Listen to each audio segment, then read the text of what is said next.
दुश्मनों ने आप पर कई बार जुल्म किया और हमारे नबी हजरत मोहम्मद सल्लल्लाहु अलैहि वसल्लम एक ऐसी हस्ती गुजरे है जिन्होंने कभी अपने दुश्मन को भी नुकसान नहीं पहुंचाया, लेकिन आपके दुश्मनों ने आप पर कई बार जुल्म किया और आपको नुकसान पहुंचाने की कोशिश की। एक बार ऐसे ही आपके एक दुश्मन ने आपको जहर दे दिया था। आखिर से वाकया कब पेश आया था और आप पर उस जहर का क्या असर हुआ था, ये सब हम आपको इसी वीडियो में बताएंगे। इसीलिए इस वीडियो को आखिर तक जरूर देखें और इसे जरा भी मिस न करें। ये बात उस वक्त की है जब मुसलमानों ने खैबर को फतह किया था। जंग खत्म होने के बाद नबी सल्लल्लाहु अलैहि वसल्लम ने कुछ दिन और खैबर में गुजारने का इरादा किया। खैबर को फतह करने के बाद हमारे नबी ने वहां रहने वाले सभी यहूदियों के साथ काफी अच्छा व्यवहार किया और सभी के साथ काफी नरमी से पेश आए। खैबर को मुसलमानों ने फतह कर लिया था, इसके बावजूद वहां के यहूदी बेहद अमन और सुकून के साथ वहां रह रहे थे। इन्हीं यहूदियों में एक औरत थी जिसका नाम ज़ैनब बिन हारिस बताया जाता है। उसने एक दिन हमारे नबी की दावत की और आपने उस औरत की दावत को कबूल कर लिया। उस औरत ने आपसे पूछकर आपके पसंदीदा खाने बनाए। आप अपने कुछ साथियों के साथ उसके घर खाने के लिए पहुंचे। वो यहूदी औरत अंदर ही अंदर मुसलमानों से नफरत किया करती थी और दूसरे यहूदियों के साथ भी मिली हुई थी जो मुसलमानों के दुश्मन थे।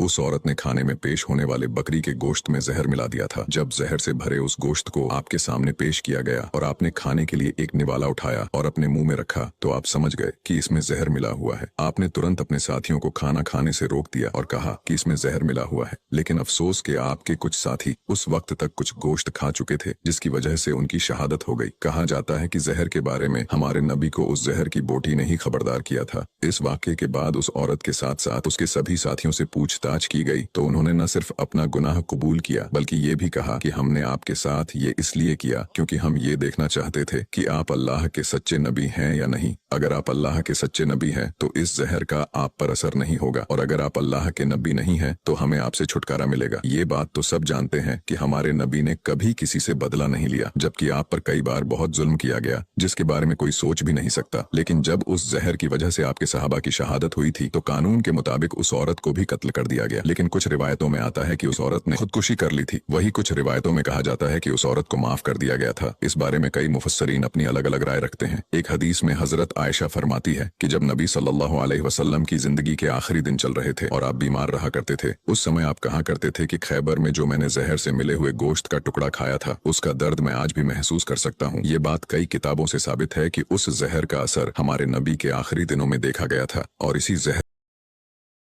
के असर ने आपकी वफात में एक अहम किरदार अदा दिया था।